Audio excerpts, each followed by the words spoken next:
बिस्मिल्लाहिर्रहमानिर्रहीम। अस्सलाम वालेकुम नाज़रीन, आप देख रहे हैं प्रोग्राम सिटी 10 में हूँ आपकी मेज़बान अना यूसुफ। उम्मीद आप ठीक ठाक होंगे, छुट्टी भरपूर एंजॉय कर रहे होंगे। आई होप आई विश जिनके लिए ये छुट्टी है वो एंजॉय कर सकें, ताकि एक्चुअली पूरा साल मेहनत करने वालों को एक दिन रेस्ट का मिल सके, लेकिन ये पॉसिबल नहीं है, क्योंकि अगर वो रेस्ट करेंगे तो उनके घरों का चूल्हा कैसे चलेगा, उनके बच्चों के लिए 2 वक्त की रोटी कैसे मुमकिन होगी। हमेशा मुझे समझ नहीं आती कि ये घिसी पीटी बातें हमेशा करके मजदूरों को काम करते हुए दिखा के फ़ायदा क्या होता है। कोई फ़ायदा नहीं होता। हर साल 1 मई आता है, छुट्टी हो जाती है, बहुत सारे लोग घरों में बैठ के इस नाम नेहाद छुट्टी को एंजॉय करते हैं। जिनकी छुट्टी होती है वो फिर बेचारे काम करते हैं। लम्हा फ़िक्रिया है, वक्त है ये उन लोगों के लिए सोच का जिनकी तरफ से इस छुट्टी को जो है वो अनाउंस किया जाता है और कहा जाता है ये मज़दूरों का दिन है। तो मज़दूर तो काम ही कर रहे हैं और उनकी किस्मत में वाकई काम लिखा है। इवन जो इम्प्लीमेंट कराना होता है कि जी मज़दूर की कम से कम तनख्वाह इतनी होगी, उस पर भी कभी कहीं पर इम्प्लीमेंट नहीं हो सका। पूरा साल तो मज़दूर बेचारा मेहनत करता ही है, लेकिन आज के दिन से कोई 2-4 दिन पहले भी कोई जाके ये देखने की कोशिश नहीं करता कि फैक्ट्रियों में आया मज़दूर को उसके हकूक़ मिल भी रहे हैं या नहीं मिल रहे हैं। ये छुट्टी चाहे आज के दिन इन मज़दूरों को नहीं मिली, लेकिन इनके हकूक़ के लिए अगर कुछ कर लिया जाएगा तो मेरे ख्याल से इनके लिए ये बहुत बड़ा इनाम होगा। आज के दिन के मुनासिबत से छुट्टी तो मेरे ख्याल से इन लोगों को चाहिए भी नहीं है। सो जो चाहिए वो इनके लिए कुछ बेहतरी है। तो आज के दिन हुकाम से ये रिक्वेस्ट है, तमाम ज़िम्मेदारान से ये रिक्वेस्ट है कि प्लीज़ इनके हकूक़ इन तक पहुँचा दें। आई डोंट थिंक सो कि इनको छुट्टी की ज़रूरत रह जाती है। प्रोग्राम के आगाज़ की तरफ चलेंगे। सबसे पहले आज की खबरें। पहली खबर क्या है जी? महंगाई के मारों के लिए अच्छी खबर है, पेट्रोलियम मसनूआत की कीमतों में कमी कर दी गई है।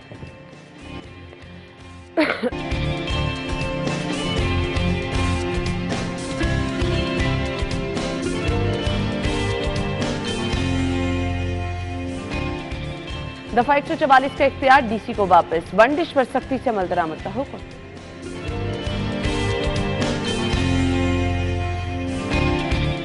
वज़ीर आला पंजाब की ज़ेर सदारत सूबाई काबीना का छठा इजलास, IT सिटी के 10 टावर बनाने का प्लान।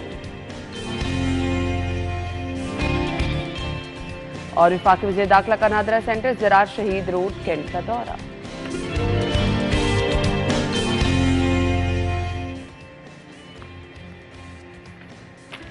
सॉरी जी, ये हैं खबरें आप जान चुके हैं, एकदम से अखबार हाथ से गिरने लगा था। अच्छा जी, खबरों की डिटेल्स के लिए हमारे सीनियर रिपोर्टर्स हमारे साथ मौजूद है, राव साहब, और हमारे साथ इमरान यूनुस मौजूद है। एक्चुअली ये लोग भी मजदूरी वैसे करते हैं, तो क्योंकि अब जो आगे गर्मी आने वाली है उसमें बाहर जाकर रिपोर्टिंग करना नो डाउट किसी मजदूरी से कम नहीं है। तो इन मजदूरों को भी खिराज तहसीन पेश करते हैं। अस्सलाम वालेकुम। बहुत शुक्रिया आपका, आपने इस मामले पर भी तवज्जो दिलाई कि मजदूर के अलावा सभी को छुट्टी। मैं मानती हूँ आप लोग मजदूरी करते हैं, लेकिन थोड़ी सी ट्रांसफॉर्मेशन फॉर्म हमारी जरा अच्छा, मजदूरी तो हर कोई करता है, लेकिन हमारी जो मजदूरी है ना वो जिम्मेदाराना होती है। हमारे कंधों पे बोझ होता है, जो रिस्पॉन्सिबिलिटी की जो आप बात कर रही है ना, कि हमने हकायक जो है वो लोगों तक पहुंचाने। और बाज़ कहा तो हम कवरेज के दौरान अपने जज्बात जो है वो मुख्तलिफ जो है वो ऐसे हालात होते हैं कि अपने जज्बात को हमें कंट्रोल करके, मौसम की सख्ती, अपनी तबीयत ठीक है नहीं ठीक, आपके घर में कोई मसला चल रहा है नहीं चल रहा, आपने जो खबर देनी है वो आपने पूरी जिम्मेदारी से पूरे होशो आवाज से देनी, क्योंकि आप उसके जिम्मेदार हैं। तो ये कोई छोटी बात नहीं होती। ये स्क्रीन पे बैठ के आपको खबर मिल जाना कि पंजाब असम्बली में ये हो रहा है, फलां यूनिवर्सिटी में ये हो रहा है, स्टूडेंट्स के लिए हो रहा है, गवर्नमेंट की तरफ से ये फैसले हुए, ये आसान काम नहीं होता, इसके पीछे पूरी टीम की बहुत बड़ी मेहनत होती है। एक कमेंट चाहिए आज के दिन की मुनासबत से। देखिए, बड़ी अच्छी बात है कि हम मज़दूरों के हकूक़ के हवाले से इस दिन को मनाते हैं, लेकिन मासवाए फैक्ट्रीज़ के हम देखते हैं कि फैक्ट्रीज़ तो जो कि एक कानून के दायरे के अंदर हैं, वो ज़रूर उनको वो भी छुट्टी मज़दूरों को एक दिन की दे देते हैं, लेकिन जो मज़दूरों के हवाले से बनाए गए कवानीन हैं उन पर अमल दरामद आज भी एक सवालिया निशान है। मैंने यही कहा है अपने इंट्रो में भी। 32,000 का जो फिगर है वो सरकारी है, वो ना मेरा है, ना आपका, ना इमरान साहब का, ना हमारे इस दफ्तर का। तो 32,000 रुपये ऑब्वियसली एक मिनिमम वेजेस के हवाले से आपने तय कर रखा है, जो कि आज के दौर में बिलाशुबा नाकाफ़ी है। लेकिन उस पर भी अमल दरामद के हवाले से अगर हम देखें तो उस पर भी अमल दरामद जो है वो बिल्कुल भी नहीं उस पर हो रहा। बमुश्किल ये जो फैक्ट्रीज़ हैं जो जहाँ पर के जो सरकारी इदारों की जो वहाँ पर रसाई आसानी है, जहाँ पर रसाई है आसानी से, वहाँ तो चले एक उन्होंने भी बनाया हुआ है, लेकिन किसी ने तनख्वाह 22,000 दे के और 10,000 को एडजस्ट किया हुआ है जी आपको खाना 2 टाइम का दे रहे हैं। किसी ने कोई अंदाज अपनाया हुआ है, किसी ने ट्रैवल अलाउंस, किसी ने किसी और तरीके से उस 22,000 को 32,000 को पूरा किया हुआ है कागज़ों में, लेकिन अमलन जो मामलात हैं वो आज भी सवालिया निशान है। हालांकि 32,000 रुपये आप देखिए कि 32,000 रुपये अगर किसी ने 150 यूनिट सर्फ किए हैं तो बेचारे को 10-12 हज़ार का जो बिजली का बिल है वो आएगा। गैस नहीं आएगी लेकिन उसका बिल जो कम से कम भी आ रहा है वो 6-7 हज़ार रुपये कम से कम भी आ रहा है, यानी बिल्कुल भी गैस इस्तेमाल नहीं की तो फिर भी इतना बिल आ रहा है। तो ये 2 मेजर जो यूटिलिटी हैं। उसके बाद फिर ये ज़्यादातर वही लोग हैं मज़दूर जिन्होंने 1,000 रुपये या 1200 या 1500 की दिहाड़ी जो कमानी है और फिर उसी से ही कोई पाया चीनी और आटा घी दालें और वो बेचारा लेके जाएगा और फिर अपने घर का सिस्टम चलाएगा। तो ये तबका निगलेक्टेड रहा है हमेशा से। उसकी बुनियादी ये वजह है कि कवानीन हमारे यहाँ कवानीन मौजूद हैं, हर तरह के कवानीन। अगर आप देखें पाकिस्तान पीनल कोड को तो आपको हर हवाले से कानून जो है वो नज़र आएगा, हर छोटी से छोटी वायलेशन पर कानून नज़र आएगा, मगर अमल दरामद कहीं इम्प्लीमेंट नहीं होता। तो आज के दिन की मुनासिबत से यही रिक्वेस्ट मैंने पहले भी कहा था कि कम से कम इनके हकूक़ के लिए कुछ कर दें तो फिर इनका दिन हो जाएगा। एक कमेंट चाहिए फिर पहली खबर की तरफ। देखिए बिल्कुल बड़ा तफसीली ब्रीफली जो है वो राव साहब ने इस चीज़ को बयान किया है। जो मिनिमम वेजेस की इन्होंने बात की है ना कि 32,000 रुपये, देखिए हक़ तो यही बनता है कि अगर आपने तरक्की करनी है तो तरक्की याफ्ता ममालिक के पीछे आपको चलना पड़ेगा। सबसे पहले तो आपको हकीकत में जो आपके मज़दूर हैं उनको रजिस्टर करना पड़ेगा। आज मैं रास्ते में आते हुए यकीन जाने कि हर चौक में मैंने मज़दूर जो है वो खड़े देखे हैं, आज भी मैंने खड़े देखे हैं जो कि रजिस्टर्ड नहीं है। उनसे जो लोग काम करते हैं, काम करवाते हैं, वो भी जो है उनको रजिस्टर्ड नहीं कर पाते, ना करवा पाते हैं। तो उनके जो वेजेस हैं, ये अगर हुकूमत जो है एक तो इनका डाटा जो है वो मुरतब करे, दूसरा पाबंद करे कि जो लोग इनसे काम लेते हैं वो इनके वेजेस जो है पूरे अदा करें, और तीसरी चीज़ जब ये सारी चीज़ें हो जाएंगी तो फिर जाकर इनके वेजेस जो है वो अगर घंटे के हिसाब से कर देंगे तो फिर इनकी ज़िंदगी आसान हो सकेगी। लेकिन इन सब के लिए कवानीन की ज़रूरत है, कवानीन को बेहतर करने की ज़रूरत है, और बेहतर करने के साथ उन पर अमल दरामद करवाने की ज़रूरत है। उन पर अमल दरामद हो जाए। सीएम साहिबा से रिक्वेस्ट है कि इन मजदूरों के हकूक़ के लिए कम से कम आज कोई जो है वो ज़रूर इनिशिएटिव लिया। हम ब्रेक के बाद आपको ज्वाइन करेंगे, हमारे साथ रहिएगा।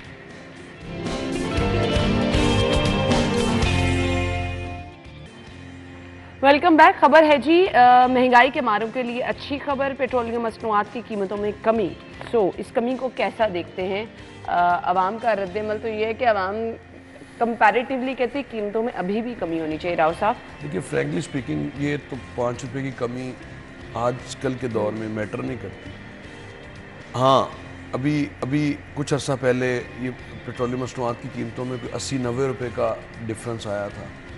उसको आप कह सकते हैं कि वाकई में एक आपको बाकी इसका इम्पैक्ट, क्योंकि आपकी फ्यूल इकोनॉमी, ये तमाम तर जो चीज़ें हैं, महंगाई का ये जो तूफ़ान है, ये असल में इसकी जो जड़ है वो फ्यूल की कीमतें हैं बढ़ती हुई। जब पेट्रोलियम मसनूआत की कीमतों में इजाफा होता है तो उसका इम्पैक्ट हर चीज़ पर आता है। आप कपड़े लेने चले जाएं तो वो कहेंगे जी ये पेट्रोल बढ़ गया। हत्ता के दूध और दही की दुकानों पे अगर आप बात करें तो वो भी कहेंगे पेट्रोल महंगा होगा। मतलब बहुत सारी ऐसी चीज़ें जो कि पेट्रोल से मंसूब नहीं है। लेकिन बहरहाल आप इसको नज़रअंदाज भी नहीं कर सकते, क्योंकि ट्रैवलिंग के लिए आपको अगर दूध भी आना है तो वो बाइक पे आना है, तो वो आपको फ्यूल उस पर खर्च होना है। तो इस पर 5 रुपये की जो कमी है, ये जो एक something is better than nothing तो इसको कह सकते हैं, लेकिन ये कोई हौसला अफजा खुशखबरी नहीं है। जिस तरह से हम देख भी रहे हैं कि पेट्रोल की कीमतों को मुसलसल आपने बढ़ाया। अभी निगरान गवर्नमेंट छोड़ के गई है 270 पे, तो अभी भी 288 यानी 18 रुपये अभी भी कम है। उसके आसपास कहीं 250 से नीचे और 1-2 रुपये ज़्यादा इस पे इसको एडजस्ट कर लें, आप अच्छे खासे पैसे कमा रहे हैं इससे। पेट्रोलियम जो लेवी है उसकी मद में आप अच्छा खासा पैसा कमा रहे हैं, और गवर्नमेंट ने चूँकि फोकस ही इसी पे किया हुआ है तो इस वजह से उसका इम्पैक्ट है। अब जो LPG की कीमतें हैं वो भी 11 रुपये कम हुई हैं। उसमें जो मैक्सिमम इम्पैक्ट आएगा वो 140 रुपये का फ़ायदा होगा घरेलू सिलेंडर के हवाले से। लेकिन आपने जब कीमतें आप बढ़ाते हैं तो बढ़ाते वक्त तो आप 9-9, 10-10 रुपये बढ़ाते हैं, लेकिन कम करते वक्त इंतहाई ये मैं कहूँगा इसको कि कंजूसी का मुजाहरा किया अच्छा, जाता है। कल शहजाद खान की खबर में देख रही थी, एक लंबी लिस्ट थी कि ऑयल की कीमत में इतना इजाफा, फलां चीज़ की कीमत में इतना इजाफा, चाय की पत्ती की कीमत में इतना इजाफा। अब ये इस लिस्ट के साथ ये पेट्रोल की कीमत में कमी को कैसे एक कमेंट में दे दूं कि रोटी की कीमत 4 रुपए कम हुई तो अगले ही दिन पेट्रोल की कीमत जो है वो 5-7 रुपए बढ़ गई थी। तो उसका ये बना कि भतीजी ने 4 रुपए का रिलीफ दिया और चचा ने 5 रुपए का छीन लिया। तो इसको ये बिल्कुल ये आम आवाम में बात होती है, बेशक आपको बुरी लगे, ये आम आदमी ये बात करता है कि ये किस तरह का रिलीफ है कि जो एक ही दिन में छीन लिया गया। बिल्कुल सही कहा आपने। देखिए राव साहब ने जैसे चचा भतीजी का वाकया बयान किया है, मैं भी एक छोटी सी बात जो है वो ज़रूर इसमें एडअप करना चाहूँगा।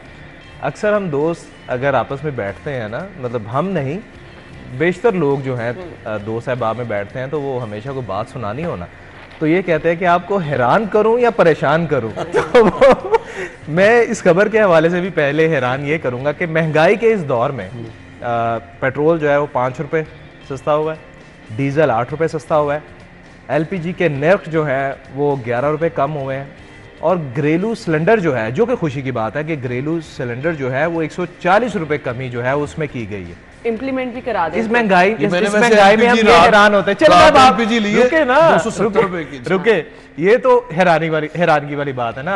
अब आप हो गई हैं हैरान कि इतने महंगाई में ये इतनी कमी कर दी है। अब आपको परेशान करता हूँ। शहजाद खान साहब की इस खबर की पहली लाइन जरा पढ़ के सुनाइए। मैंने देख ली है। उन्होंने ये लिखा हुआ है परेशान हो रही कि अगले सिर्फ 15 रोज के लिए ये कीमतें कम की गई। बिल्कुल, मतलब फिर क्या फायदा होगा? 15 रोज तो जो है ना, 15 रोज तो जो है ना वो सिर्फ इसका इम्पैक्ट आने पे आपको लग जाएंगे। 12 को सैलरी आएगी, आप 13 को ग्रोसरी खरीद ले ताकि 15 के बाद फिर अगर बढ़ती है तो मामला अगले महीने से। जिस तरह राव दिलशाद साहब ने बात की, बात इस तरह है कि हम हमेशा ये चीज़ जो है वो आप भी प्रोग्राम में कहती हैं, हम भी प्रोग्राम में, तमाम रिपोर्टर्स ये कहते हैं कि मज़ा तब है जब पेट्रोलियम मसनूआत की जो कमी होती है, कीमतों में कमी होती है, उसका इतलाक जो है वो बाकी चीज़ों पर नज़र आना चाहिए। हर कोई जानता है कि आपकी हर चीज़ में ट्रांसपोर्टेशन शामिल है। आप माचिस की डिबिया से लेकर कोई घर का बड़ा सामान, कोई आप फर्नीचर कुछ भी ले, गाड़ी भी लेना चाहे ना, तो उसकी कीमतें जो हैं वो कहते हैं कि जी पेट्रोलियम मसनूआत, पेट्रोल जो है वो बढ़ गया इसलिए इनकी कीमतें बढ़ गई हैं। सब्जी लेने जाए वो उसमें भी कहते हैं कि जी पेट्रोल जो बढ़ गया है, डीजल जो बढ़ गया है। हर जब पेट्रोल कम होता है तो फिर इन चीज़ों की कीमतें नीचे क्यों नहीं आती? क्यों नहीं आती? ये जिम्मेदारी जो है ये इदारों की होती है। मैं यहाँ पे किसी को आप अगर ये पीनट की तरह कम करेंगे कीमतें तो फिर इससे फर्क नहीं पड़ेगा। 5 तो भाई अगर आपने 15 ये ऐसे ही है कि अगर कोई शख्स 290 रुपए देगा या 88 रुपए देगा तो वो 293 रुपए भी दे सकता है। अब मैं आपको ये बताता हूँ कि आपकी अगर जिले इंतजामिया जो है वो अगर आज बैठेगी, आपकी जिले इंतजामिया जो है वो बैठेगी, इजलास बुलाएगी, चले वो चीज किया उसको छुट्टी ना उसको बिल्कुल इसी तरह उसको छुट्टी ना मिली। वो अगर आज बैठेंगे देखा वो कहेंगे कि 5 रुपए पेट्रोल कम हुआ है, चलो ये लिस्ट मंगवाए कि किन किन चीज़ों की कीमतें जो हैं वो कम करनी है। सबसे पहले वो शेख और नोश पे आएंगे, उसके बाद वो लिस्टें मरतब करेंगे, उसके बाद वो जब अपना नोटिफिकेशन निकालेंगे तब तक 15 दिन आपके गुजर चुके होंगे। 5 रुपए फिर आप वहीं पे आ जाएंगे। 5 रुपए मैं वैसे एक मिसाल दे रहा हूँ, मिसाल दे रहा हूँ, उसका कोई इम्पैक्ट ही नहीं है। ये भाई जब 15-20 रुपए भी कम आया था तो तब कौन सा कम कर दिया था? जब कीमतें बढ़ती हैं तब तो, जब पेट्रोल की कीमत बढ़ती है तब तो हर चीज की कीमत बढ़ जाती है और उसका असर हमें नजर भी आता है। मैंने बताया ना कि आप माचिस की डिब्बी लेने जाए तो आपसे जायद पैसे वसूल किए जाते हैं। क्यों? क्योंकि महंगाई बढ़ गई। और मैं कल हमारे एक बुजुर्ग है उनके पास बैठा हुआ था तो मैंने वैसे ही ये हालात, मुल्की हालात के बारे में बात की, महंगाई की बात की, तो उन्होंने मुझे बड़ी अच्छी बात बताई। मैं अक्सर उनके पास बैठता हूँ। उन्होंने कहा बेटा महंगाई कभी खत्म नहीं होती, आपको जो अपनी कमाई के जरिए हैं वो बढ़ाने पड़ते हैं। बड़ी अच्छी बात उन्होंने, महंगाई तो कभी कम होनी नहीं है ना, आपको अपने इनकम के सोर्स जो है ना बेटा वो बढ़ाने चाहिए, उनकी तरफ ध्यान से चल रही है उस रफ्तार से। तो बात तो उन्होंने ठीक कही, महंगाई कभी पीछे नहीं आती है ना। मैंने तो अपनी ये 18 साल सहाफत में नहीं सुना कि कभी महंगाई जो है वो वापस आई हो। पेट्रोल की कीमतें मैंने वापस आती देखी हैं, लेकिन उसके बरक्स फिर मैंने गंदम, आटा, चीनी, दालें, सब्जियां, उनकी कीमतें कम होती हुई नहीं देखी मैंने। कान इधर से पकड़ लें, इधर से पकड़ लें। तमाम तर चीजों का देखिए मसला वही है, एग्जीक्यूशन ही है वो। अब आप अगर मजाक इस तरह का करेंगे कि इतने आपने 40-45 रुपए आपने पेट्रोल की कीमतों में इजाफा किया है बैक वक्त, और 150 से उठा के आप इसको 333 तक 34 तक भी गया ये, और फिर निगरान गवर्नमेंट के दौर में ये वापस 100 रुपये तक कीमतें कम हुई। उस वक्त वो एक अच्छा टाइम था। 100 रुपया सफिशिएंट है। अब 100 रुपया अगर कम होता है पता भी चलता है, लेकिन मैं तो शहजाद की खबर से सबसे पहले एतराज ये है कि इसमें अवाम के लिए खुशखबरी क्या है, मुझे नहीं समझ आती। कोई खुशखबरी नहीं है, मैंने बता तो दिया, हैरान भी है परेशान भी। 15 दिन बाद आपकी खबर पर कीमत बढ़ जाएगी तो फिर अवाम के लिए बुरी खबर आ जाएगी। तो ये दो रिवायती जुमले गवर्नमेंट आजकल हर 15 दिन बाद घूम रहे होते हैं। एग्जीक्यूशन की बात करता हूँ, गवर्नमेंट ने रोटी की कीमत, गवर्नमेंट की ख्वाहिश है कि हर सूरत में उस पर एग्जीक्यूशन करें, यकीन करें कि वाकई एग्जीक्यूशन होती हुई। तो भाई फिर आपका कहने का मतलब ये है कि अगर गवर्नमेंट ने कुछ करवाना है तो उससे करवाना है, तो फिर करवा सकती है, और वो हर तमाम इदारों, उन इदारों से भी करवा सकती हैं जो सत्तू पी के बैठे होते हैं। आपने कोई शायद ही कोई तंदूर हो जिसको कैंडे में ना किया हो, डिस्ट्रिक्ट एडमिनिस्ट्रेशन शायद ही कोई हो, और आपने उसी स्टाफ से किया ना, वही प्राइस कंट्रोल और कुछ दिनों में टाउन इंतजामिया से करवाया, जिनकी जिम्मेदारी है कि उन्होंने सरकारी निगाहों पर अशिया खुरोनोश की खरीदारी यकीनी बनानी। इसमें पैटर्न ये है कि आप जो हसास इदारे हैं उनकी मदद लेते हैं, और फिर वो आपको ऐसे पॉइंट्स जो बताते हैं जहाँ पर कि वायलेशन होती है, तो वो पिक्टोरियल एविडेंस के साथ जाती है डिस्ट्रिक्ट एडमिनिस्ट्रेशन के पास, और डिस्ट्रिक्ट एडमिनिस्ट्रेशन उस पर फिर एनफोर्स करती है हर हाल में। फिर जो इस्तगासा है FIR भी दी जाती है और जुर्माने भी किए जाते हैं। ये अच्छी चीज़ है। FIR ही एक ऐसा हल है जिससे कि कम से कम दूसरा जो है वो दोबारा वायलेशन की जो शिकायत है वो कम होती है। तो गवर्नमेंट ने अगर जो कोई काम करना है तो गवर्नमेंट करके दिखा सकती है, ऐसा इशू नहीं है। और वो हमने देखे भी है, उसकी बात है मिसाल अभी ये आपको रोटी वाले मसले पे नजर भी आ गए। खैर रह गई पेट्रोलियम मसनूआत की कीमतों के बाद, तो आवाम तो ये कहते हैं कि ये कीमत सफिशिएंट नहीं है, लेकिन मैं आपको ये कहूँगी 15 दिन के लिए इसको एंजॉय कर लें, फिर आगे देखें कीमत बढ़ती है कम होती है, ये तो आने वाला टाइम बताएगा। ब्रेक के बाद ज्वाइन करेंगे stay with us.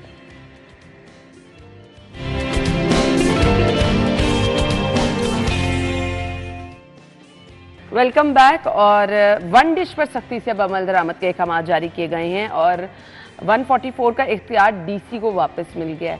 So one dish पर अमल दरामद इटसेल्फ एक बहुत बड़ा चैलेंज है। अगेन यहाँ पर इंतजामिया की रेट आपको मुश्किल से नजर आती है। इमरान देखिए जी, बिल्कुल अगर बात की जाए 144 के हवाले से, तो मेरे ख्याल के मुताबिक इसका इख्तियार जो है ना वो अच्छा भी DC के पास ही लगता है।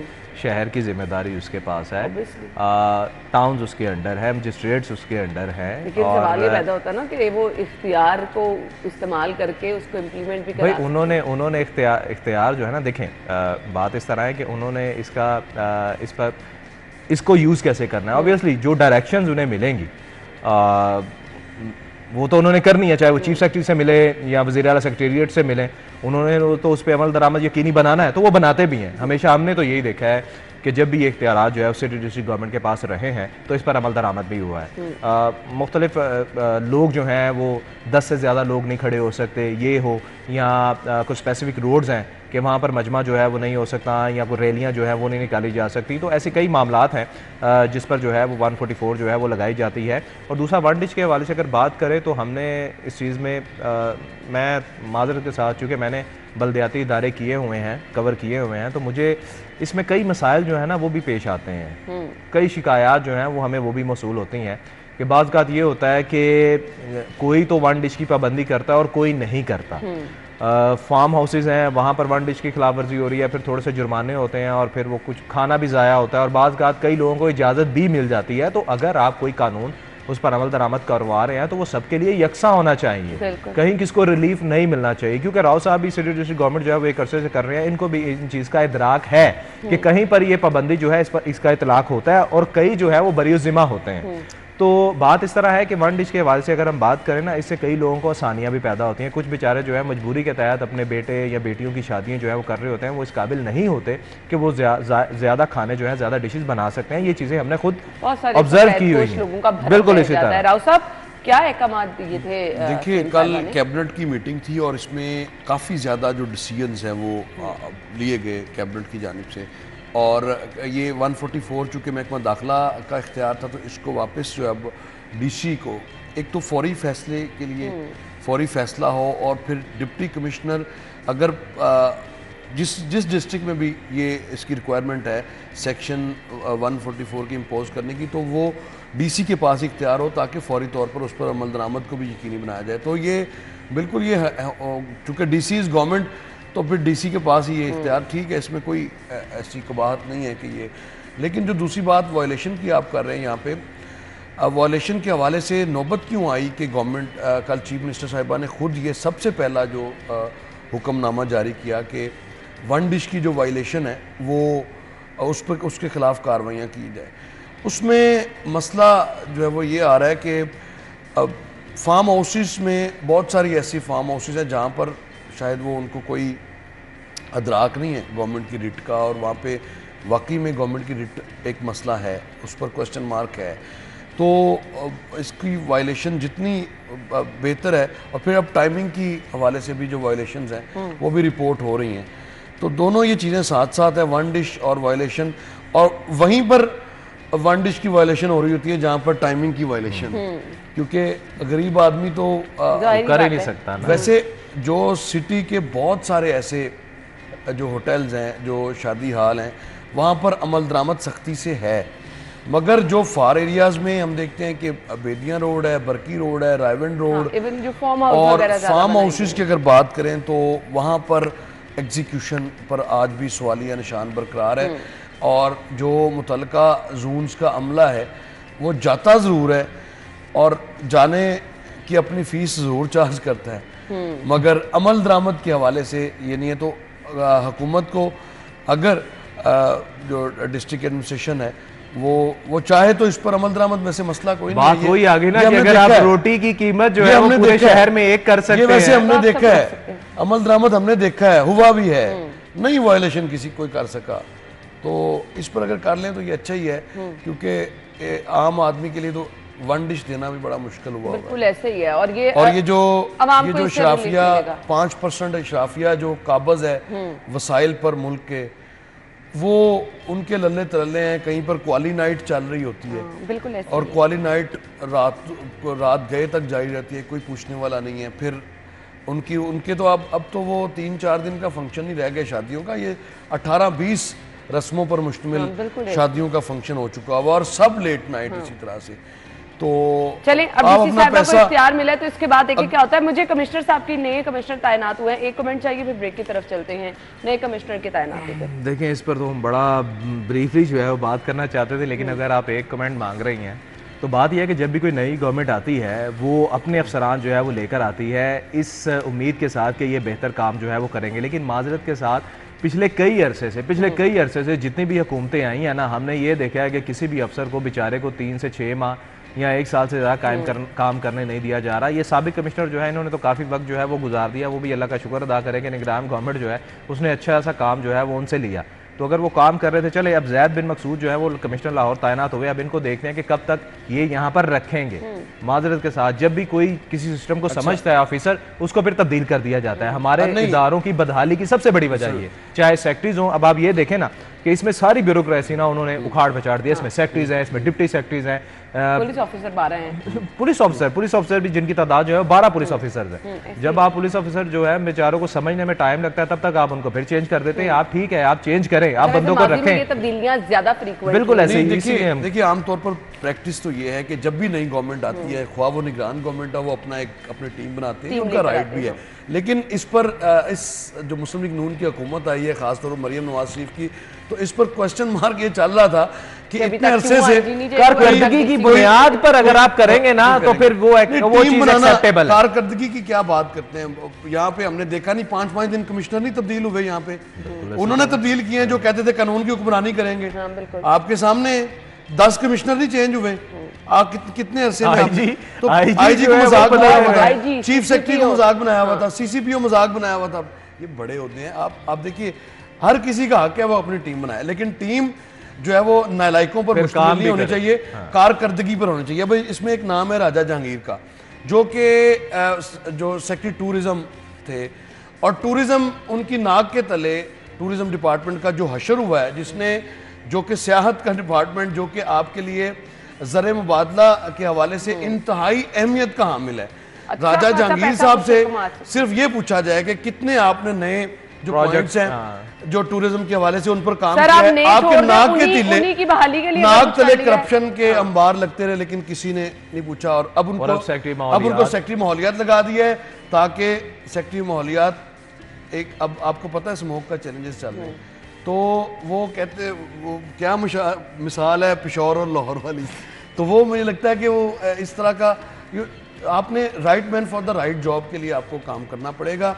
अब आपने जो कमिश्नर लाहौर की चॉइस की है, खामोश तबा शख्सियत हैं, अल्लाह करे कि डिलीवर करें। वैसे मोहम्मद अली साहब ने, जो हमने देखा रंधावा साहब, वो बहुत एक्टिव रहे, बहुत 4 बजे बंद रोड पर नजर आए, आपको सीबीडी में नजर आए, एलडीए में। अच्छा, इसका वो क्रेडिट मेरे ख्याल से निगरान सीएम को जाता है, जिन्होंने निगरान सीएम ने भी एक बार कह दिया है कि मुझे ये बताएं कि मेरी मुखबरी आपको कौन करता है कि मैं सुबह 3 बजे भी जाऊं तो वहां पहुंच जाते हैं। लाहौर के एडमिनिस्ट्रेटर भी रहे हैं, तो इसलिए वो एक नेटवर्क है मेट्रोपॉलिटन कॉर्पोरेशन का, इमरान भी आपको पता है, तो वो जरूर पता चल जाता है कि वीआईपी मूवमेंट के हवाले से। कमिश्नर साहब देखिए किस तरह से डिलीवर करते हैं। सवाल ये है क्योंकि शहर के मामलात संभालना, बंद रोड जो एक्सेस कॉरिडोर है, उस पे खुदा का नाम ले गवर्नमेंट, ये देखें हाथ जुड़े हैं आपके आगे, लोग बेचारे दिन रात वहां पे कलप रहे हैं, और झोलियां उठा उठा के अब वो कह रहे हैं कि ये हमारे साथ क्या किया गया है। और जो मेन सड़क है वो बना दी, और साइड वाली काम रह गया, बिल्कुल थोड़ा सा काम उसको मुकम्मल करवा, तख्ती पेंट हो गई है, वो रिक्वेस्ट कर देंगे तो सीएम साहिबा, अल्लाह करे तख्ती लग जाएगी उस दिन हो जाएगा। सीएम साहिबा को बंद रोड एक्सेस कॉरिडोर भी नजर आ जाए, अल्लाह करे आपको नजर आ जाए,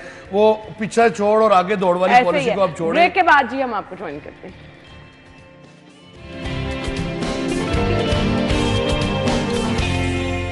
वेलकम बैक वंस अगेन। खबर क्या है जी हमारे पास, वजीर आला पंजाब की ज़ेर सदार सूबाई काबीना का छठा इजलास, आईटी सिटी के 10 टावर बनाने की। इन 10 टावर में क्या होने जा रहा है? देखिए, ये वो गुज़िश्ता रोज़ जो कैबिनेट मीटिंग थी उसमें काफ़ी ज़्यादा डिसीजंस हुए, और आईटी सिटी के हवाले से अब गवर्नमेंट बड़ी संजीदा नज़र आ रही है। हर दूसरी जो मीटिंग है वो आईटी सिटी के हवाले से, और 10 टावर बनाने हैं, बिल्कुल बनाएं, प्रोजेक्ट ज़रूर करें, करने चाहिए, अच्छी बात है। और इसमें जो मुस्बत पहलू है इसका वो ये है कि सऊदीज़ और चाइनीज़ कंपनीज़ के कैंपस खोलने की अभी इस हवाले से पेशरफ्त हो रही है, बातचीत चल रही है, शायद MOUs जो है वो साइन हो चुके हैं, और उस पर आगे बढ़ना है, बिल्कुल बड़ी अच्छी बात है इसको आगे। लेकिन प्रोजेक्ट बनाते वक्त मैं हैरान हूँ कि जो पॉलिसी साज हैं या चीफ मिनिस्टर पंजाब हैं, इनको ये नज़र क्यों नहीं आता कि जो प्रोजेक्ट्स पाइपलाइन में हैं, जो ऑनगोइंग प्रोजेक्ट्स हैं, उनके पीछे चढ़ के उनको क्यों ना जल्दी मुकम्मल किया जाए, तो ताकि वसाइल बचें, लोग अजियत से बचें। अभी हम ब्रेक से पहले जो बात कर रहे थे बंद रोड कंट्रोल एक्सेस कॉरिडोर की, अच्छा वो मुकम्मल तकरीबन हुआ पड़ा है, उसके जो साइड रोड्स हैं मैंने खुद जाने का इत्तेफाक हुआ, यकीन कीजिए कि लोगों को बड़ी मुश्किलात का सामना है, वहाँ पर कारोबार बिल्कुल ज़ीरो हुआ है इसी वजह से। और इसी पर अगर नए प्रोजेक्ट बनने चाहिए, हम हामी हैं, हम इसकी मुखालफत नहीं कर रहे।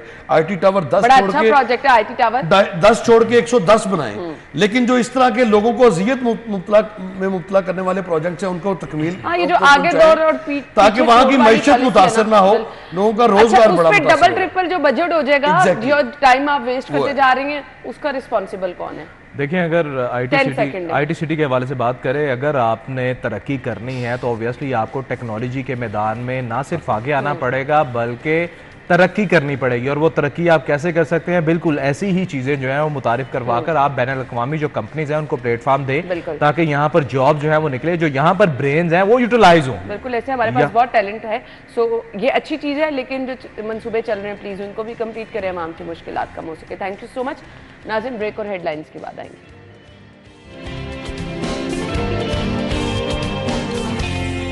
बस मुझे बड़ी मुश्किल है, काम कर रहा हूँ, बाहर दिहाड़ी लग जाती, दिहाड़ी 2000-2500 रुपये कितने लग गई, कभी ना लगी, ऐसे गुजारा कर रहे हैं। बस 5-6 जी कमाने वाले हैं, इतने बाद टाइम पास करके लंगर लुंगर खा के घर चला जाइए, फिर आने फिर इस कभी लग गई कभी ना लगी। 6 बच्चे माशाल्लाह,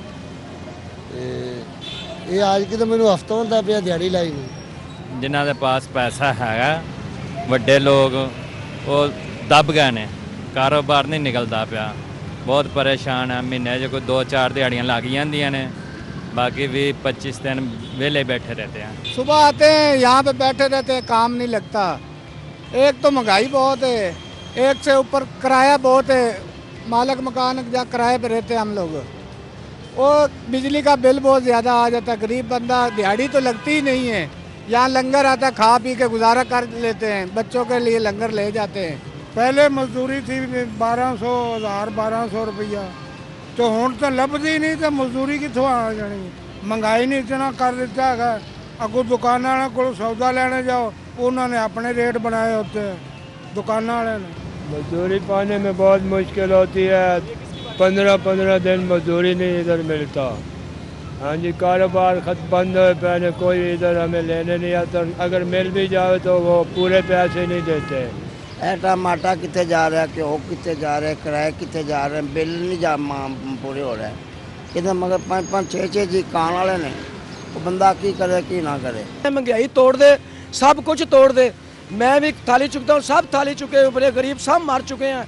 हमारी हड्डियाँ निकल आई हैं, मेहनत कर कर के हड्डियाँ निकल आई हैं हमारी। हम ये मजदूर आज भी मेहनत कर रहे हैं और मेहनत के मुताबिक इनको आज भी मुआवजा वादों, दावों और नारों के बरअक्स मिल रहा है। सवाल ये है कि आज का दिन इस मजदूर के लिए क्या लेकर आएगा, जो आज के दिन भी छुट्टी के दिन भी, अपनी ही छुट्टी के दिन जिनकी वजह से आज की छुट्टी है, वो काम कर रही हैं। हमने बात करनी है कि हुकूमती सतह पर मजदूरों के लिए किस तरह से इक़दाम किए जा रहे हैं। आज के दिन के हवाले से कोई इनिशिएटिव भी लिया गया है या नहीं। सैयद मुश्ताक हुसैन शाह साहब हमारे साथ मौजूद है, सदर मुस्लिम लीग नून लेबर विंग पंजाब हैं। वेलकम कहेंगे अपने शो में। अस्सलाम वालेकुम जी। बहुत बहुत शुक्रिया। आज के दिन की मुनासबत से सबसे पहले जो एक आम प्रैक्टिस नज़र आ रही है, अभी घर से दफ्तर तक के रास्ते में मजदूर हमें आज भी मजदूरी करते नजर आए, जबकि बाकी लोग छुट्टी मना रहे हैं। ये जिनका दिन है, उनके लिए आज के दिन की मुनासबत से क्या हो रहा है? जी बिस्मिल्लाहिर्रहमानिर्रहीम। दरअसल आज का दिन जो मनाया जा रहा है, उस पर मैं थोड़ी सी रोशनी डाल दूँ। ये 1886 में शिकागो में अमेरिका में एक मूव चली थी कि हमारी उजरत का सही जो है ना वो पेमेंट की जाए और काम का एक वक्त मुकर्रर किया जाए 8 घंटे।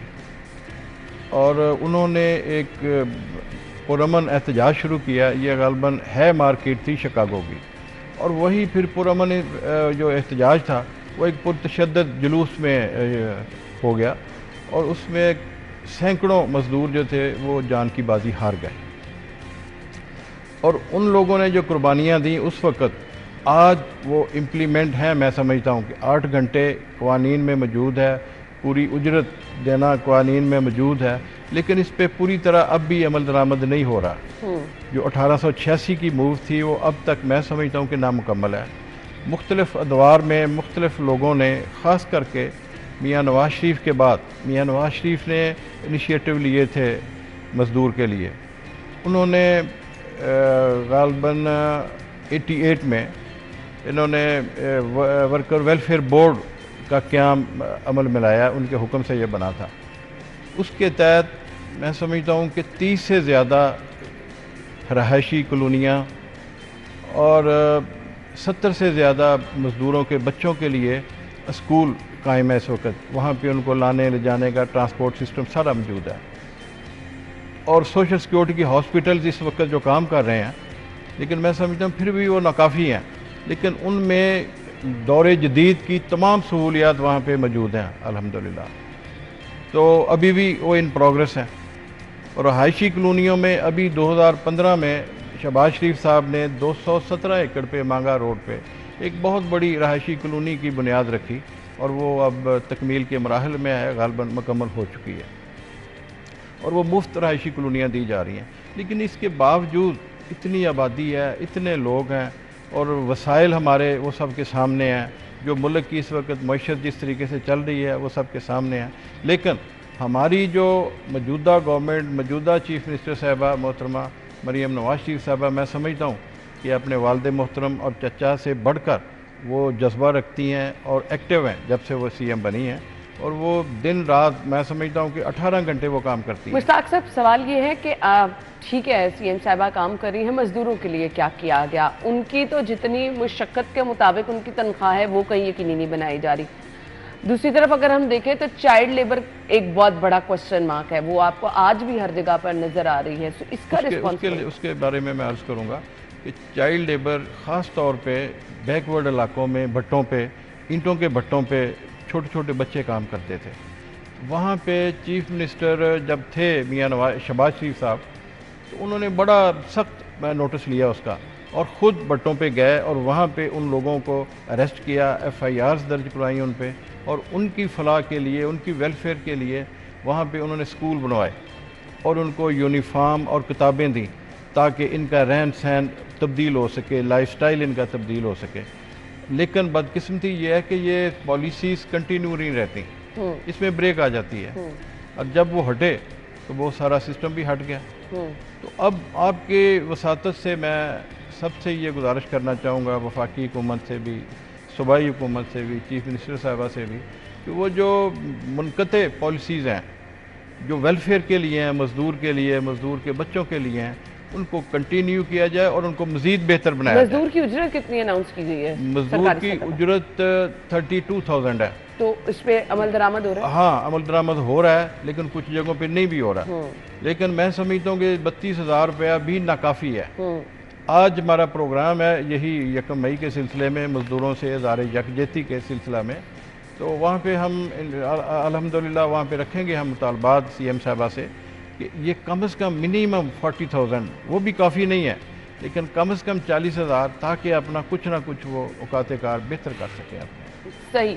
तो क्या मज़दूरों को कोई सेहत सहूलियात के हवाले से बात की जाएगी कि उनके बच्चों की तालीम के हवाले से बात की जाएगी? ये बड़े अहम मामलात हैं। मैं अर्ज़ की जाना आपको कि बच्चों के जो सनती मज़दूर है उसके बच्चों के लिए खातिर खा इंतज़ामात मौजूद हैं, लेकिन मैं समझता हूँ कि ओवरऑल, एक आपने सवाल नहीं किया कि वो ख़वातीन जो घरेलू ख़वातीन हैं, उसके बाद जो बच्चे घरों में काम करते हैं, उस पर भी कानून बन चुका है पंजाब गवर्नमेंट का, लेकिन उस पर पूरी तरह इम्प्लीमेंटेशन नहीं है। वो हम गुजारिश करेंगे कि उस पर इम्प्लीमेंटेशन करें और जिन सनती इदारों में वो एक होता है ये सेहत के हवाले से सोशल सिक्योरिटी कार्ड में सब कुछ मिलता है, हर सहूलत मिलती है, हर तरह का वो एजुकेशन भी मिलती है और वो सेहत भी मिलती है, हेल्थ भी मिलती है, हर किस्म की दवाएं मैक्सिमम जितनी भी ज़रूरत हो उसको। तो ये तो रजिस्टर्ड मज़दूरों को, ये रजिस्टर्ड मज़दूरों को। और जो नॉन रजिस्टर्ड है, हम चाह रहे हैं कि सब रजिस्टर्ड हों।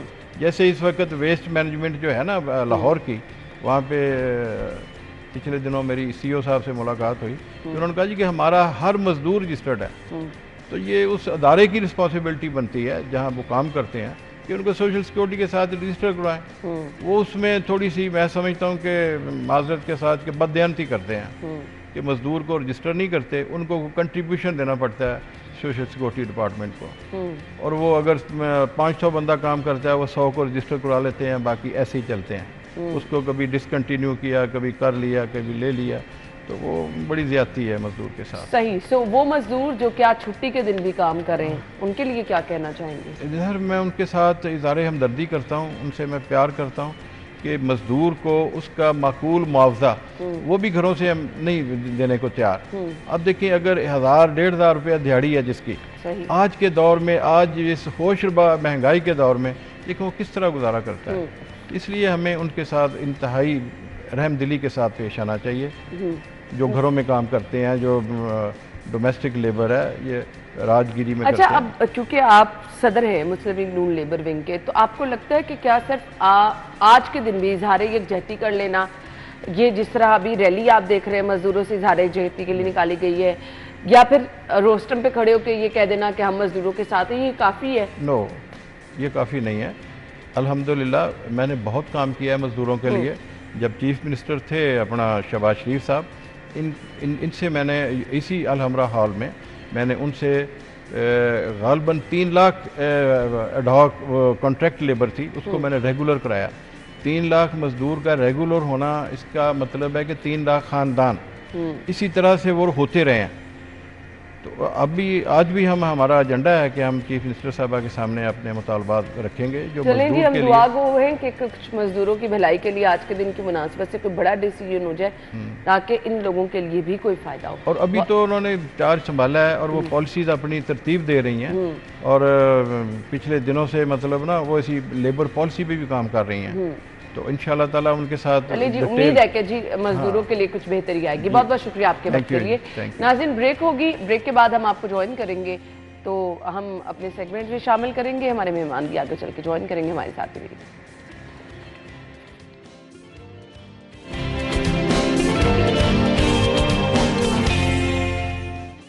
मनाजिर तो आपने देख लिया और आप बाखूबी जान चुके होंगे कि हमारे आज के मेहमान कौन हैं। नाज़रीन, शौक, पैशन और फिर आप जब आगे मैदान में उतरते हैं आपके ऊपर बड़ी रिस्पॉन्सिबिलिटी होती है कि आप अपने मुल्क का नाम लेके जा रहे हैं, और जब बात हो रिवायती हरीफ इंडिया की तो फिर ये जो थप्पड़ आप देख रहे हैं ये तो बनता है।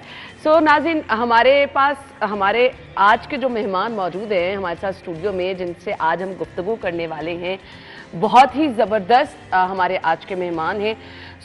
मैं ये तमाम उनकी फ़ाइट की वीडियोस देख के परेशान भी हो रही हूँ कि ये बड़ा मुश्किल काम भी है, आसान काम नहीं है। जब आप मैदान में होते हैं आपके ऊपर बड़ी रिस्पॉन्सिबिलिटी भी होती है, आपने जीत के भी आना होता है, और आपके ऊपर जो एक वो ऑब्वियसली प्रैक्टिस ये लोग करते हैं, ये उस तरह से चीज़ों को फील नहीं करते जैसे बाहर बैठा हुआ बंदा फील कर रहा होता है, लेकिन इसके लिए बड़ी मेहनत करनी पड़ती है। तो इनकी ये स्ट्रगल की स्टोरी हम आपके साथ ज़रूर शेयर करेंगे।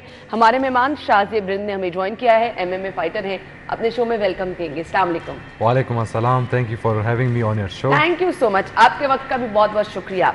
एक्चुअली आप लोग स्टार्स हैं, आप लोग हमारे लिए मुल्क के लिए बाइस फ़ख्र लोग हैं। कैसा फील होता है? ये तो बड़ा मुश्किल किस्म का आपका खेल है, कैसे सिलेक्ट कर लिया आपने ये? जी बिल्कुल, ये स्पोर्ट्स जो है मतलब toughest sports in the world, और ये स्पोर्ट्स जो है मतलब हमारे जो खून में है, एक वॉरियर जो स्पिरिट है वो हमारे खून में, जब तक हम जो है बाहर लड़ेंगे नहीं और फाइट नहीं करेंगे तो हमें सुकून नहीं मिलेगा। तो इस वजह से मैंने ये स्पोर्ट्स चूज़ की, क्योंकि ये जो है स्पोर्ट्स वायलेंट स्पोर्ट्स है, और इसमें जो है मतलब आप पूरा आपका जो बॉडी है, आपका जो माइंड है, आप सब कुछ इसमें यूज़ करते हैं, तो इसमें मुझे एक सुकून मिलता है फाइट करने में, तो इस वजह से मैंने चूज़ किया। कब से खेल रहे हैं? मैं जो है बचपन से, मतलब जब 8 साल की उम्र में था तब से मैंने शुरू किया। यानी आप बचपन से लड़ाकू थे? जी, बचपन में मैं बहुत ज़्यादा लड़ता था, तो घर वाले जो है परेशान होकर उन्होंने मुझे एकेडमी में एडमिशन दी, ताकि उन्हें लगता है कि ये तो बड़ा खेल जो है ऐसे मारपीट होगी, खुदा ना खास्ता कोई हड्डी टूट गई, कहीं पे जोर से मुंह पे लग गया तो ये तो नुकसान भी होगा, तो आपके पेरेंट्स ने सपोर्ट किया? हाँ बिल्कुल, स्टार्ट में जो है मुझे लगा भी था, फर्स्ट डे मुझे लगा था, मतलब एक बहुत ही बुरा पंच लगा था जिसने मुझे मेरे लाइट्स आउट कर दिए थे, मेरा जो नाक था वो टेढ़ा हो गया था। तो फिर मैंने क्या किया, अपना जो नाक है उसको ऐसे हाथ में पकड़ के वापस सीधा कर दिया। तो उसके बाद हाँ, तो वो मेरी ब्लीडिंग हो रही थी, मैं अगर मैं वो नहीं करता, आज आप मेरा नाक देख रहे हैं वो टेढ़ा ही रहता। तो उसी टाइम था, मतलब उसी टाइम मैंने उसको सीधा किया, ना डॉक्टर के पास गया ना कुछ, क्योंकि मैं जो है वो बचपन से ही वो क्या कहते हैं उसको, एक अंदर वो एक था, एक जानवर अंदर जा गया, तो इस वजह से मैंने वो सीधा किया। फिर उसके बाद जो है मेरी लाइफ जो जर्नी है वो स्टार्ट हुई। मैंने की मतलब प्रोवेंशल जो स्टेट चैम्पियनशिप्स है उससे मैंने शुरू की। प्रोवेंस में मैं जो है अनडिफीटेड अल्हम्दुलिल्लाह, और मतलब कंसेक्टिवली मतलब जितने भी फाइट्स किए मैंने अनडिफीटेड। फिर उसके बाद मैं जो है प्रोवेंस, हमारे जो प्रोवेंशल टीम है, नेशनल चैम्पियनशिप्स होती है, उसमें मैंने कम्पीट की, उसमें मैं 8 साल अनडिफीटेड नेशनल चैम्पियन रहा। चैम्पियंस है, मतलब बहुत बड़े बड़े नाम है इसमें। तो इसमें मेरा जो हरीफ था वो इंडियन अपोनेंट था, और अल्हम्दुलिल्लाह मुझे बहुत मतलब एक ड्रीम था कि मैं इंडिया को मारूं, और वो जो लड़का था वो मुझसे एक्सपीरियंस में भी रहा था। फिर उसके बाद अल्हम्दुलिल्लाह मैंने उसको बीट की, और बीट भी मैंने फर्स्ट राउंड में उसको फिनिश कर दिया। अच्छा, मुझे ये बताएं, जब भी कोई आपका कंपटीशन होता है उससे कितनी देर पहले तैयारी शुरू करते हैं? ऑब्वियसली हर स्पोर्ट्स से पहले आपकी ट्रेनिंग सेशन चलते हैं, तैयारी के कुछ मरहले होते हैं, सो आपका ट्रेनिंग सेशन कैसे चलता है? ट्रेनिंग सेशन तो आपको पता है, everything is your training. If you train good then you perform good. So my training camp was started in like 1 year ago. I've been training for like it is not just my first fight. I have been training for 6 fights. I've been like in USA for 1 year and I've been training every day. I haven't missed any class. तो ये मतलब एक बहुत ही tough होता है, जो आप अगर ट्रेनिंग करते हो, आपका ट्रेनिंग सब कुछ है। आप मतलब हम जो ट्रेनिंग करते हैं वो मतलब दिन का जो आगाज़ होता है वो हमारी ट्रेनिंग से होता है, नमाज़ पढ़ के फिर हम जो है ट्रेनिंग शुरू करते हैं। फिर उसके बाद पूरा दिन जो है हमारा एक रूटीन होता है वो पूरा ट्रेनिंग का होता है, मतलब पूरे दिन में और हम कुछ नहीं करते। This is our job, we just train and train. ये जो ट्रेनिंग वाले मरहले हैं पाकिस्तान में किस तरह से, आप तो यहाँ पर हैं नहीं, अब आप बाहर से चाहिए आपने ट्रेनिंग वगैरह ली, क्या पाकिस्तान में उस तरह के स्टैंडर्ड की ट्रेनिंग नहीं दी जाती?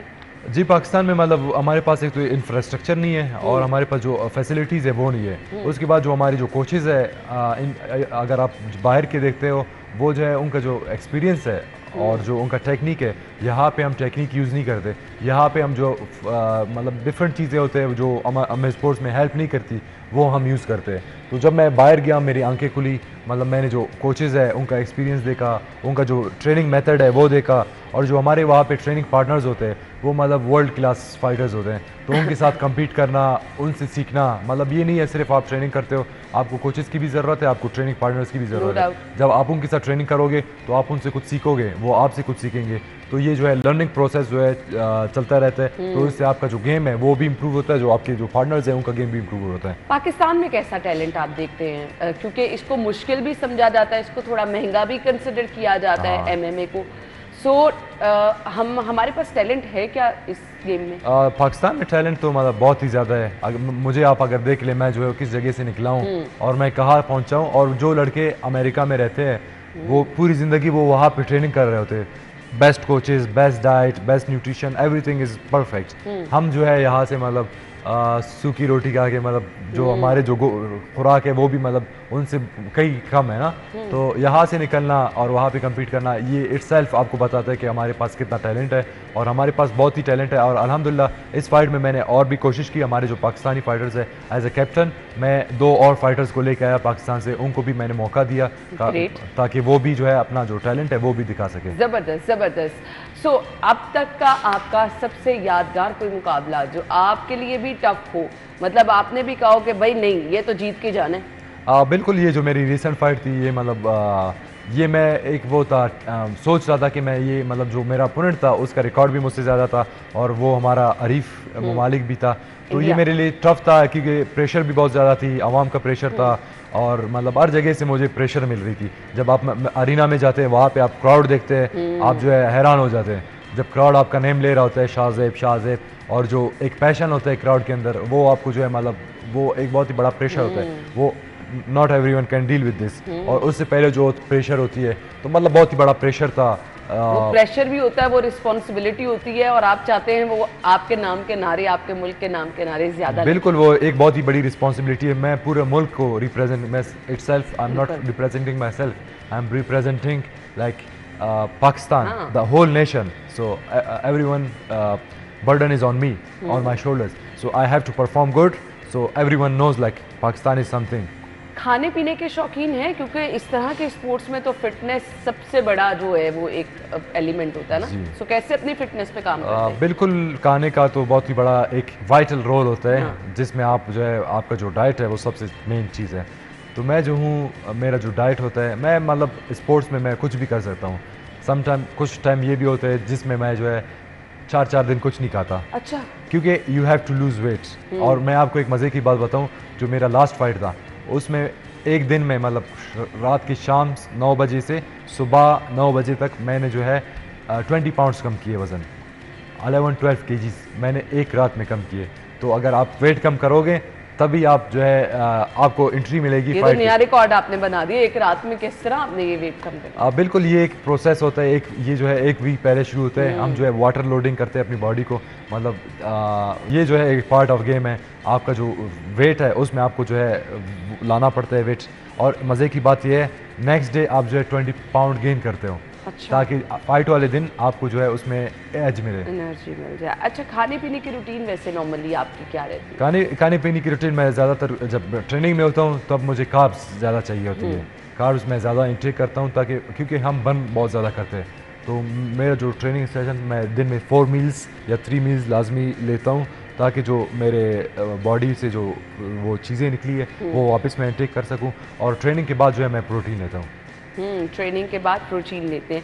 अच्छा, तो कैसा? लेकिन वो देखते हैं ये फाइटर है तो मुझसे थोड़ा सा घबराते हैं कि इसके पास ना आए, या इसको मतलब ऐसा कुछ ना कहे कि ये जो है वो कर दे, हमें मार दे, मतलब वो ये मोमेंट्स होती है। आपकी पर्सनालिटी कैसी है ये फाइटर से हटके? जब आप बाहर होते हैं तो क्या बड़े एग्रेसिव से गुस्से वाले हैं कि नहीं? नहीं, गुस्सा तो मैं नहीं करता हूँ बाहर। मतलब मैं जो हूँ बिल्कुल एक काम, फाइट में मैं कुछ और होता हूँ और रिंग के अंदर मैं कुछ और होता हूँ, और रिंग के बाहर मैं मतलब डिफरेंट पर्सन होता हूँ। रिंग के बाहर मैं बिल्कुल जो है डिसेंट, बिल्कुल काम, बिल्कुल पुरसुकून इंसान। रिंग के अंदर मैं बिल्कुल वायलेंट। डिफरेंट पर्सनालिटी होती है। सोशल मीडिया का दौर है, और आप ज़रा सा कुछ स्पेशल करते हैं, आप यहाँ पे चले जाते हैं, फैन फॉलोइंग आपकी बहुत बढ़ जाती है। सो वो जो थप्पड़ वाला एक आपका सीन है, मुझे बताएं वो उस टाइम क्या चल रहा था? थप्पड़ वाला सीन ये था कि मतलब वो जो जो मेरा अपोनेंट था उसने मुझे गाली दी थी और मुझे उसने गुस्सा दिलाया था बहुत ज़्यादा।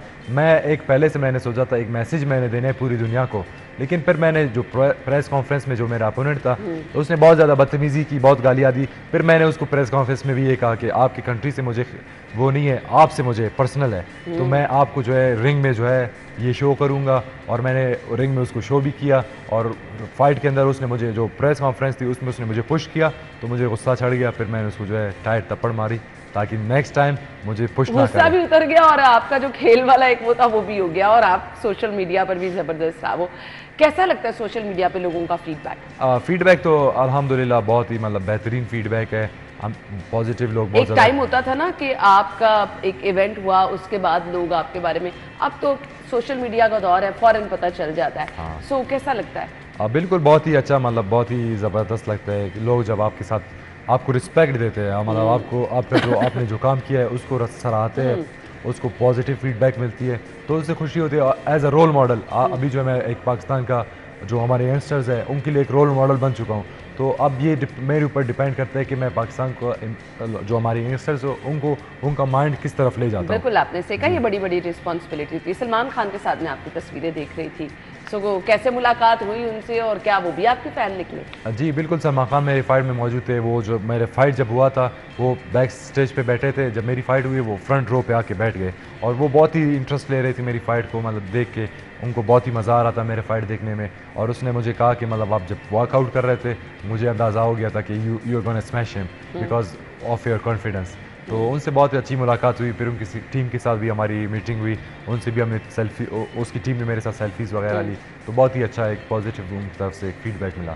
सही। फ्यूचर प्लान्स क्या हैं? फ्यूचर प्लान्स तो ये है इंशाल्लाह world champion Pakistan, as a first Pakistani मैं पाकिस्तान को रिप्रेजेंट कर रहा हूँ। तो फ्यूचर गोल्स भी यही है कि मैं फर्स्ट पाकिस्तानी वर्ल्ड चैम्पियन बनूँ। अभी तक आपको पता है पाकिस्तान में we have no world champions, so it's my goal to become first Pakistani world champion. Future planning में शादी नहीं शामिल? लड़कियां तो बड़ी अप्रोच करती हूँ। हाँ वो तो शामिल है, वो तो एक पार्ट ऑफ द लाइफ है, वो तो हर किसी को करना है। तो मेरा फिलहाल तो कोई इरादा नहीं है। कुछ लड़कियां तो वैसे देख के डरती होंगी, भाई ये तो बड़ा गुस्से वाला शौहर साहब। नहीं, मुझे देख के लड़कियां जो है पिघल जाती है, उनको मेरा जो स्टाइल है वो सब कुछ, उनको जो है वो फाइटर भूल जाते हैं, उनको पता नहीं चलता कि मैं फाइटर हूँ या मैं कुछ और। शादी की ऑफर होती है वैसे? शादी की ऑफर्स तो बहुत होती है, डायरेक्ट मुझे मैसेज आते हैं अच्छा। कि मुझसे शादी कर लो, बहुत से मतलब क्रेजी मैसेजेस आते हैं। लेकिन मेरा जो गोल है फर्स्ट मैं उसको अचीव करूँगा, फिर उसके बाद जो शादी वाला सीन है वो तो ऑब्वियसली आपने अपनी ज़िंदगी में कुछ ना कुछ प्लानिंग की होती है, उसके बाद आपने कुछ चीज़ें सेकंड ऑप्शन पे रखी होती हैं कि इसके बाद सो अब क्या आगे, क्योंकि हम चाहते हैं कि इतना ज़्यादा नाम बनाने के बाद यहाँ पर जो नए आने वाले हैं उनके लिए भी आसानियाँ पैदा की जाएं। सो ऐसा भी कोई प्लान है कि आपने एकेडमी बनानी है, लोगों को सिखाना है? बिल्कुल, फर्स्ट प्लान तो मेरे प्लान्स तो बहुत ज़्यादा है पाकिस्तान के लिए, क्योंकि मुझे पाकिस्तान, मैं खुद पाकिस्तान से निकला हूँ, तो I have to promote my youngsters you know. तो ये सब हर फाइटर का एक ड्रीम होता है कि वो बाहर जाए ट्रेनिंग करे, तो मेरा भी ये ड्रीम है कि मैं हमारे जो यंगस्टर्स है उनके लिए एक ऐसा सिस्टम बनाऊँ। अभी जो फाइट हुई थी इसमें मैंने पाकिस्तान के 2 लड़के वो करवाए थे, इंटर करवाए थे, वो पाकिस्तान को रिप्रेजेंट कर रहे थे। तो मैं फर्स्ट पाकिस्तानी था इस लीग में खेलना, फिर मैंने 2 और लाए। इस तरह मेरा प्लान्स है कि मैं फ्यूचर में और भी फाइटर्स पाकिस्तान से लेके आऊँ जब, और यहाँ पे इंशाल्लाह फ्यूचर में एक एकेडमी भी बनाऊँ ताकि जो हमारे यंगस्टर है बाहर से कोचेस लेके आऊँ, वो वहाँ पे ट्रेन करे और उनको अपने जो बड़ी लीग्स है उनमें खिलाऊँ। ज़बरदस्त ज़बरदस्त। जो इस फील्ड में आ रहे हैं नौजवान, कुछ होता ना कि आपके सामने एक बहुत बड़ा नाम मौजूद है, कामयाब लोग मौजूद हैं, आप उनकी ज़िंदगी से कुछ अच्छी चीज़ें सीखना चाहते हैं कि इन्होंने कामयाबी किस तरह हासिल की। सो आपकी कामयाबी के पीछे राज क्या है? मेरी कामयाबी के पीछे राज मेरी अम्मी का है, वो मेरे लिए बहुत ज़्यादा दुआएं करती है। मैं तो कुछ भी नहीं, सिर्फ दुआएं है जो मुझे चला रही है।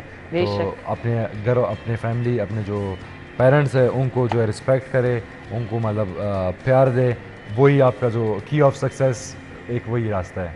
सही। तो ये एक हर किसी की स्टोरी के पीछे ये बड़ा एक अहम पहलू होता है। सो मुझे ये बता दें, हम आजकल के नौजवान चाहते हैं कि बस किसी भी फील्ड में आए हैं तो एकदम से कामयाबी मिल जाए। तो क्या ये ऐसी गेम है कि आप दिनों में कामयाब हो जाते हैं और आपका नाम बन जाता है? नहीं, शॉर्टकट्स इसमें तो कोई नहीं है। ये स्पोर्ट्स एक हार्ड वर्किंग स्पोर्ट्स है। इसमें आप जो है years of years dedication, hard work, consistency, ये जब आप लगाएंगे तब आपको रिजल्ट जाके बाद में मिलेगा। अब मैंने गेम स्टार्ट की थी 8 साल की उम्र में, तो अल्हम्दुलिल्लाह मुझे 16-15 ईयर्स हो रहे हैं इस गेम को करते हुए। तो मतलब बहुत ही लंबा टाइम है। इसमें मैंने बहुत सारी फाइट्स की है। कभी बीच में ये नहीं सोचा कि यार आप छोड़ देना चाहिए? हाँ, बहुत इस तरह के बहुत से मूवमेंट्स आए, मतलब बहुत से, मतलब क्योंकि मुझे गवर्नमेंट सपोर्ट नहीं थी, किसी की तरफ से कोई सपोर्ट नहीं था, इस तरह के बहुत से मोमेंट्स आए जो मैं डिसहर्ट हुआ।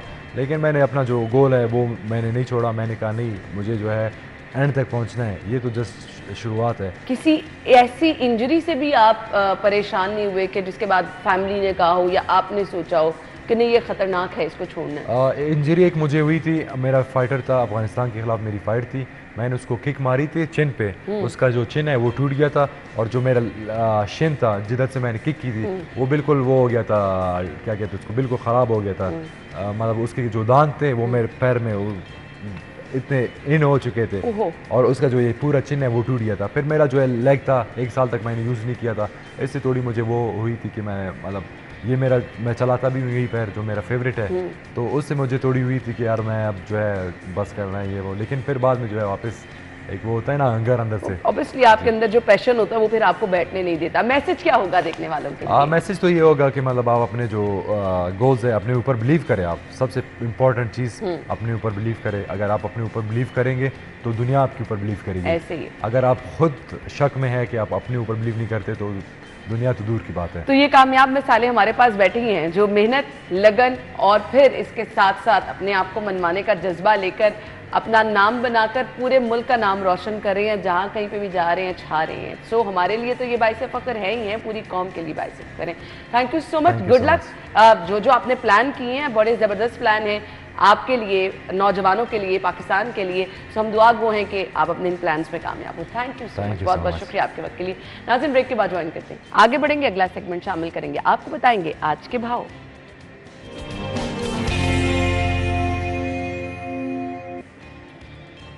हमारी रिपोर्टर फातिमा हमें ज्वाइन कर रही हैं, उनसे जान लेते हैं आज के भाव क्या हैं। जी, over to you.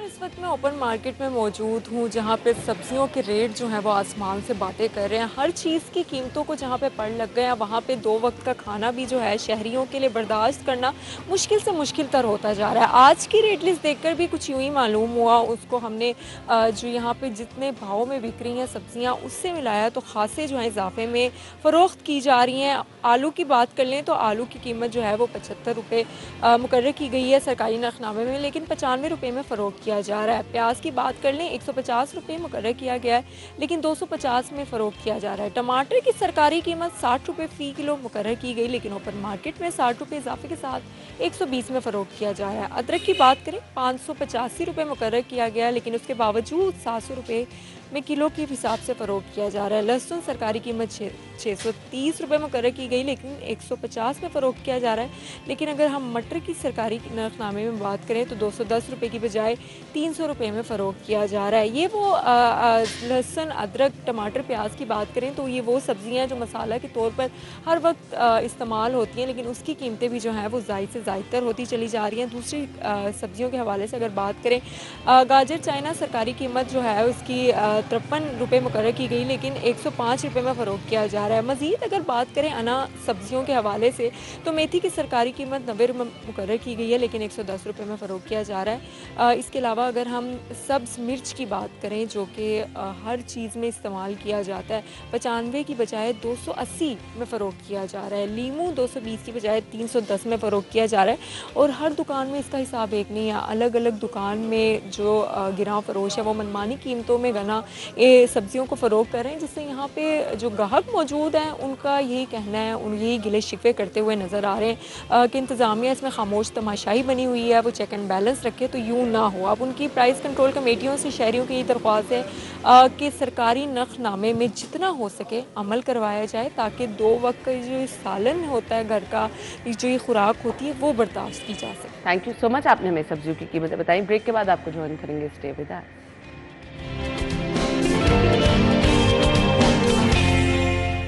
Welcome back. आगे बढ़ेंगे और आपको बताएंगे आज का मौसम कैसा होगा टुडेज वेदर में।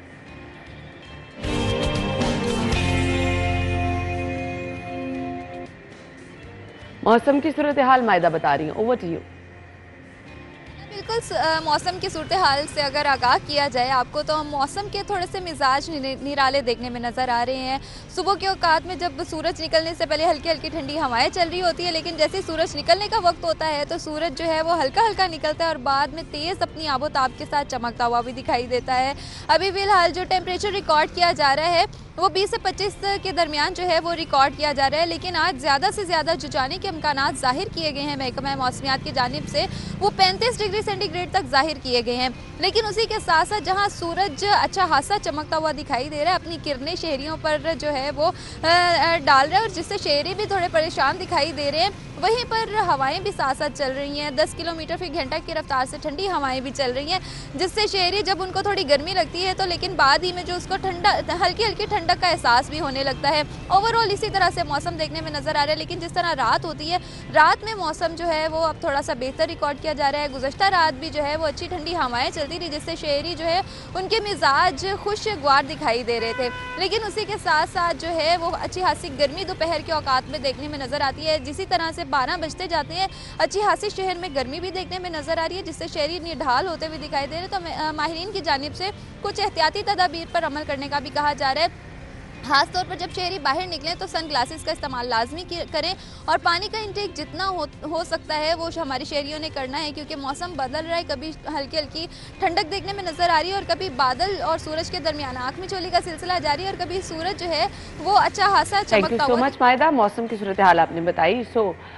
मौसम तो अभी बेहतर है, लेकिन आगे जैसे जैसे गर्मी आएगी इसके लिए एहतियात की बहुत ज़रूरत है और डिहाइड्रेशन से अगर आपने बचना है, पानी का इस्तेमाल बहुत सारे मसाइल से आपको मुफीद रख सकता है। अपना बहुत सारा ख्याल रखिए। कल मुलाकात होगी, इजाज़त दीजिए, अल्लाह हाफिज़।